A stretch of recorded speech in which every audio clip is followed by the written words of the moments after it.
Saya ingin ke Bang Ege. Bang Ege, menurut Anda sepakat dengan apa yang disampaikan oleh Panglima tadi dan juga apa yang disampaikan oleh Mas Arya tadi bahwa sudah mulai muncul tanda-tanda politik identitas, propaganda politik identitas? Ya, paling enak mulainya dengan teori ya. Saya memulai dengan potensi media sosial untuk melakukan propaganda atau pemecah belahan. Pembimbing saya, Profesor Dennis McCoyle, mengatakan sejak tahun 2000 bahwa media sosial memang sangat punya potensi untuk melakukan pemecah belahan ketimbang menyatukan. Manuel Castells itu sangat terkenal dengan bukunya Jaringan dari Kebiadaban atau Kekurang Biadaban dan Harapan, ya, Networks of Outrage and Hope, tentang fungsi-fungsi dari media baru. Jadi potensi itu ada. Nah, persoalan yang kedua sekarang adalah mengenai definisi propaganda sendiri. Propaganda memang adalah upaya opini maupun tindakan untuk mempengaruhi orang lain atau suatu masyarakat, tetapi biasanya melalui manipulasi psikologis. Nah, dari kedua pengantar teoretik itu kita bisa mengatakan sekarang potensi itu ada, tetapi pada hari ini media sosial tidak akan berdiri sendiri.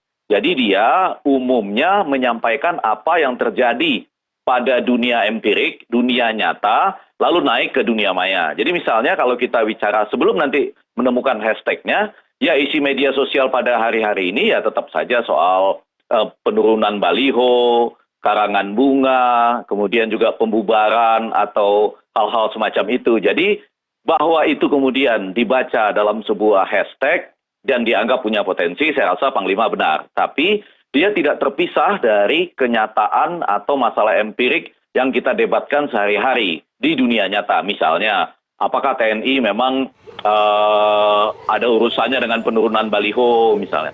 Pada sisi lain, tentu kita setuju tidak boleh juga ada pemasangan baliho yang melanggar aturan-aturan yang ada. Nah, hal-hal seperti itu kalau kesenjangannya tinggi, itu akan membuat propaganda atau manipulasi psikologisnya tadi tinggi. Oke, Bang Ege, tapi kalau kita mencermati media sosial, apapun itu, Instagram, Twitter, atau media sosial yang lainnya, itu bisa terlihat tidak ada upaya untuk membuat sebuah politik identitas, propaganda yang konten-kontennya ini untuk politik identitas, untuk memecah belah bangsa. Oh, basisnya sebetulnya memang dari situ. Jadi, dibandingkan dengan media yang disebut media mainstream atau arus utama, media sosial ini sebagai sebuah harapan terhadap ruang publik, harapan yang terlalu tinggi sebetulnya, itu melahirkan semacam kebebasan yang relatif liar. Jadi di situ muncullah semua simpul-simpul ras, agama, keinginan-keinginan, yang sayangnya kadangkala kalau ditelusuri dengan benar, itu juga memang punya akar pada dunia nyata, dunia empirik yang tadi disebut-sebut oleh Johnson sebagai misalnya ketidakadilan. Jadi di media sosial itu umumnya yang naik dari kenyataan di media hari-hari kita adalah soal-soal lingkungan, soal korupsi, soal teknologi, ketidakadilan sosial, serta hal-hal unik lainnya. Tapi apakah kemudian harapan publik yang ditumpahkan di media sosial ini bisa dibaca sebagai propaganda begitu oleh pemerintah? Kalau kita bicara secara teoretis, lagi-lagi harus ada semacam manipulasi psikologis. Jadi artinya dia tidak hanya sekedar menyatakan opininya, tapi ada upaya-upaya yang kita bisa baca ya secara tenang dan hati-hati melalui manipulasi psikologis, sehingga misalnya sesuatu yang tidak adil dinyatakan sebagai adil. Atau sebaliknya, ada orang yang ingin memecah belah bangsa, tetapi kemudian mendasarkan itu pada kajian-kajian agama atau kajian-kajian lokal tertentu gitu, yang sifatnya manipulatif, yang tujuannya misalnya untuk memecah belah bangsa. Nah, tapi apakah itu terbaca di media sosial kita pada saat ini? Secara umum saya ingin mengatakan ini terbaca sejak dari Pilpres 2014, terus Pilpres 2019, bukan sesuatu yang baru. Jadi saya juga kebetulan mengajar juga di Sesko TNI, dan saya rasa mata kuliah saya persis tentang ini, perang opini dan propaganda gitu. Jadi sudah ada, tinggal bagaimana seperti yang saya katakan tadi, persoalan lingkungan kita, ketidakadilan, korupsi, kemudian masalah teknologi atau hal-hal unik lainnya, mana yang terasa sangat besar di dunia nyata, lalu dibawa ke dunia media sosial tadi. Baik. Oke, baik. Nah, saya ingin ke Bang Jansen. Bang Jansen tadi tampaknya tidak sepakat jika di media sosial itu memang ada perang katakanlah perang propaganda begitu, perang pendapat dan ada unsur propaganda di sana. Tapi tadi mendengar penjelasan dari Bang Ege tadi bahwa sebetulnya sudah ada sejak beberapa waktu yang lalu. Tanggapan Anda? Begini, saya ini kan pemain medsos aktif sekali lagi saya katakan. Contoh yang ingin saya sampaikan misalnya ya, ini contoh ya. Dulu ketika Omnibus itu mau disahkan, ya banyak pihak yang menolak begitu. Tapi ada juga yang setuju itu menaikkan misalnya tagar Omnibus baik begitu. Omnibus untuk membuka lapangan kerja itu tagar loh ya, karena Panglima juga kan nyebut tagar-tagar itu. Itu kan propaganda juga itu. Itu untuk kebutuhan siapa? Kan begitu dia. Itu makanya saya katakan sekali lagi, jangan karena ketidakmampuan penguasa mengelola negara, ya segala macam itu kemudian dikambing hitamkan. Baliho dikambing hitamkan, medsos dikambing hitamkan begitu. Tapi kalau kita tangkapan ini tadi berbicara Jadi, soal politik identitas. Maaf saya potong Bang Jensen. Maaf saya potong tadi kalau kita berbicara bahwa ini tampaknya memang ada propaganda sejak beberapa waktu yang lalu berkaitan dengan politik identitas. Nah kalau kita tarik lagi ke kasus soal politik identitas yang berkaitan dengan katakanlah SARA, Bang Jensen tetap tidak sepakat. Begini Tisa, propaganda itu kan tugas orang yang ahli. Oke lah, kalau soal di media sosial ada persoalan terkait SARA, iya ada. Jangankan SARA saya katakan, orang menipu pun di media sosial ada. Perjudian di media sosial ada, pornografi ada, itu termasuk SARA ya ada. Tapi sekali lagi tolong letakkan, propaganda itu kan kalimat tinggi itu, maknanya tinggi. Propaganda itu kan artinya dilakukan oleh orang yang ahli kan. Ini rakyat ini beli pulsa aja susah kok, bayar paket aja mereka susah. Itu makanya ada giveaway itu. Bagaimana kemudian mau pakai propaganda itu? Makanya sekali lagi saya katakan, medsos itu ibarat mulut rakyat. Rakyat itu merasakan hari ini ada ketidakadilan, itu makanya mereka menumpahkan jeritannya, aspirasinya. Masa menumpahkan jeritan aspirasi kemudian dikatakan propaganda? Itu dia. Baik. Itu kemarin itu ada itu berita itu yang kemudian dilaporkan ICW itu. Pemerintah itu membiayai influencer puluhan miliar. Itu memang main di mana mereka itu? Baik. Kan main di media sosial. Oke. Apa rakyat yang oposisi saja yang main medsos? Baik. Teman-teman yang mendukung istana dan pendukungnya nggak main medsos memang, kan main medsos juga. Baik. Itu makanya negara itu berikan edukasi, juru bicaranya kan banyak itu, staf khusus presiden saja banyak, tiap kementerian ada juru bicara. Kalau ada yang salah di media sosial, langsung kalian klarifikasi. Mainlah medsos begitu. Kalau memang persoalannya itu medsos. Jangan kemudian menuduh-nuduh medsos, tetapi tidak main medsos. Nggak ngerti dia dinamika di medsos, hanya baca berita saja. Baik. Itu mainlah medsos sehingga kemudian bisa diselami persoalan-persoalan di medsos itu. Baik, ini jangan asal main tuduh begitu. Kasihan rakyat kita. Udah susah begini kehidupan, dilarang lagi main medsos. Oke, nanti kan kita konfirmasi kepada Mas Arya Bima ya Bang Jensen ya. Tapi kita harus jeda terlebih dulu sejenak. Pemirsa, kami kembali sesaat lagi. Langsung saya ingin ke Mas Arya Bima. Mas Arya, tadi Bang Jansen mengatakan bahwa pendukung pemerintah juga banyak menjalankan propaganda dengan hashtag-hashtagnya begitu. Tanggapan Anda seperti apa? Bang Jansen jangan nangkap maksudnya Panglima. Jadi yang dimaksudkan tadi adalah bahwa mensos itu bisa disalahgunakan ya dalam artian untuk hal yang menyangkut masalah propaganda dan separatisme. Secara teoretik tadi sudah disampaikan oleh Bang Effendi Ghazali.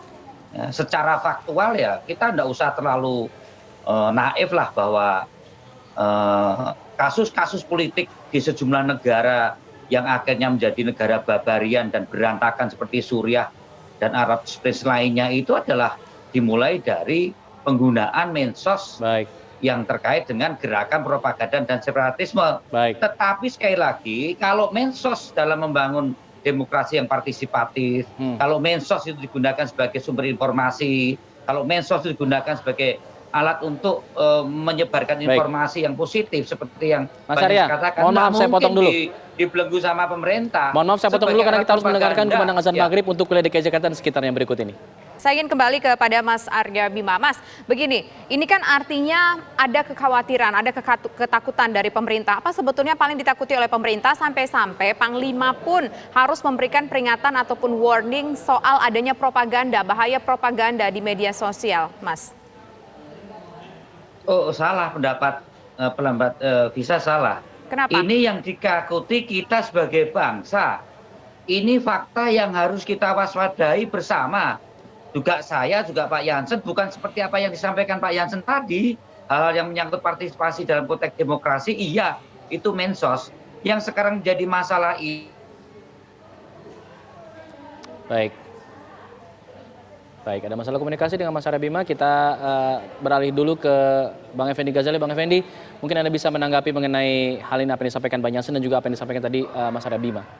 Ya, kalau itu adalah pembukaan sebuah webinar, sebuah seminar atau pendidikan, tentunya pesan-pesan yang disampaikan oleh Panglima tadi adalah pesan-pesan yang umum supaya kita siap-siap menghadapi peluang dari kemungkinan media sosial itu menjadi alat propaganda. Tapi yang perlu dicatat, yang sangat perlu dicatat dalam hari-hari ini ketika orang membicarakan mengapa demokrasi mati, adalah tidak sedikit para penguasa yang berusaha memunculkan isu bahwa bangsanya sedang dipecah belah dengan menggunakan isu-isu identitas, bahkan isu-isu agama, padahal sebetulnya yang sedang ditutupi adalah persoalan-persoalan ketidakadilan sosial gitu. Jadi artinya ini justru propaganda dalam arti kata manipulasi psikologis, ini mendesak kelompok-kelompok tertentu untuk tidak boleh menyuarakan hal-hal yang dirasa sebagai ketidakadilan sosial, ekonomi, lingkungan, dan sebagainya. Tetapi semakin didorong bahwa kalau mereka ini dibiarkan, mereka akan menjadi fundamentalisme, kemudian ada soal isu agama, SARA, dan lain-lain. Itu yang tidak boleh. Jadi harus kita bedakan dua hal. Untuk bersiap-siap, setuju. Tapi bahwa ini kemudian lewat manipulasi psikologis, membuat kelompok-kelompok tidak bisa menyuarakan hal-hal tertentu, langsung dicap ini ingin membahayakan negara kesatuan, kemudian ingin melakukan ini, itu, dan segala macam. Itulah yang disebut sebagai hal-hal yang membuat demokrasi mati oleh pemerintahan yang terpilih dengan benar melalui pemilu gitu. Baik, Mas Arya Bima, bukankah itu yang sedang terjadi saat ini? Ada seperti kesannya ada upaya yang dilakukan untuk menyudutkan satu kelompok tertentu begitu? Kalau di mensos kita bisa lihat tidak hanya mengkritis ya, mencaci maki pemerintah aja masih banyak, tidak masalah kok itu.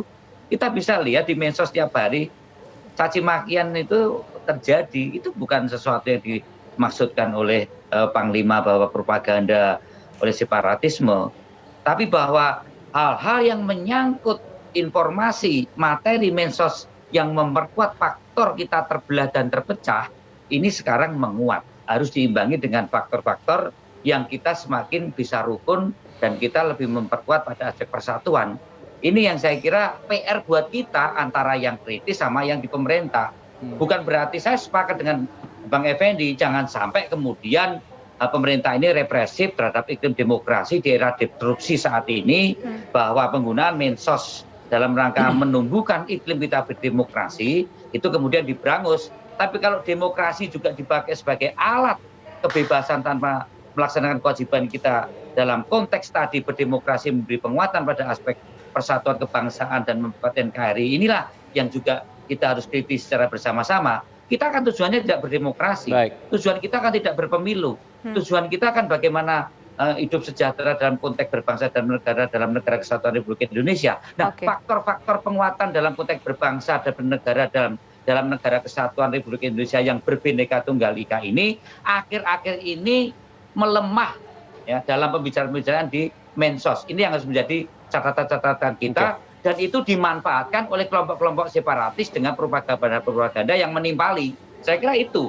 Oke, baik. Jangan sampai ini kritis demokratis ditimpali oleh kelompok-kelompok yang persuasif dengan menggunakan propaganda oleh kelompok-kelompok separatis yang menginginkan bangsa kita ini terbelah. Oke, baik, silakan. Syukur-syukur pecah. Minimal tidak rukun lah kita. Oke, baik, saya ingin ke Bang Jansen. Terakhir, Bang Jansen, bagaimana catatan Anda atas sejumlah hal-hal yang disampaikan oleh Mas Arya Bima tadi? Begini, kalau soal disintegrasi begitu ya, penyebabnya itu bukan hanya medsos, bisa juga injustice, ketidakadilan, bisa juga karena kebijakan atau treatment pemerintah salah begitu. Masa kemudian bicara disintegrasi, kemudian sumber utama masalahnya itu medsos begitu. Apa yang terjadi di media sosial itu adalah suasana dan perasaan rakyat yang dialami di dunia nyata. Jadi apa yang ada di dunia nyata itu yang mengalir. Misalnya seperti kamu, Tisa, sayang seseorang begitu. Kamu sampaikan di medsos, saya sayang kamu. Kalau benci pun, saya benci kamu begitu. Itu yang saya katakan sekali lagi, medsos itu ibaratnya mulut rakyat. Apa yang dia rasakan, apa yang dia alami, ketidakadilan apa yang kemudian menimpa dirinya begitu, dia sampaikan via medsos keluh kesah itu. Jadi jangan kemudian kita gebiah uyah begitu. Separatarisme, kemudian disintegrasi, itu medsos ini penyebabnya begitu, enggak lah. Itu dia. Itu makanya sekali lagi ya, jangan kemudian karena ketidakmampuan penguasa mengelola negara ini begitu, mengelola isu-isu yang berkembang, kejadian-kejadian terkini yang berkembang begitu, atau mungkin ada juga rasa takut dalam diri penguasa begitu. Baik. Kemudian semua hal kemudian dikambing hitamkan, termasuk medsos ini begitu dia. Jadi kalau soal disintegrasi, ya rasanya 10 tahun Partai Demokrat ini berkuasa. Kita jaga Indonesia ini utuh kok. Baik, Bang Jansen. Kami itu sudah sukses. Pak SBY Partai Demokrat sudah sukses menjaga Indonesia 10 tahun. Baik. Tinggal Bang sekarang Ege. giliran Indonesia Mas Arya 100 Bima dan tahun, Pak, teman-teman dijaga. menjaga Indonesia ini. Itu aja. Baik. Enggak. Jadi tidak usah Baik, lagi baik. diragukan kalau kami ini. Baik, Itu Bang dia. Jansen. Orang kami sudah terbukti sukses kok. Baik, 10 Bang Jansen. tahun menjaga Terakhir, Indonesia. saya ingin Giliran ke teman-teman sekarang. Bang Effendi, terakhir saja singkat 1 menit kesimpulan dari perbincangan kita pada malam hari ini. Iya, media nyata, kehidupan nyata dengan media sosial itu intertwin ya, dia selalu saling berkaitan. Jadi pada bagian tertentu misalnya karangan bunga itu bisa juga disebut propaganda. Kalau misalnya ada tujuan-tujuan tertentu yang tidak sebagaimana mestinya seperti yang pernah terjadi sebelumnya. Tapi kalau secara tulus dia akan menjadi sesuatu yang mendukung. Nah, perdebatan itulah yang muncul di media sosial gitu. Jadi menurut saya sekali lagi peluang bahwa media sosial jadi alat propaganda ada, tetapi ketajamannya atau intensitasnya sangat tergantung pada yang saya sebutkan tadi. Bagaimana Anda mengelola ketidakadilan sosial atau keadilan sosial, ekonomi, lingkungan, korupsi, dan hal-hal semacam itu. Baik, terima Baik. kasih. Poinnya bagaimana kemudian pemerintah mengelola ketidakadilan sosial yang terjadi di masyarakat dengan baik agar tidak dijadikan alat propaganda. Terima kasih para narasumber sudah bergabung bersama kami di Kabar Petang. Assalamualaikum, selamat sore.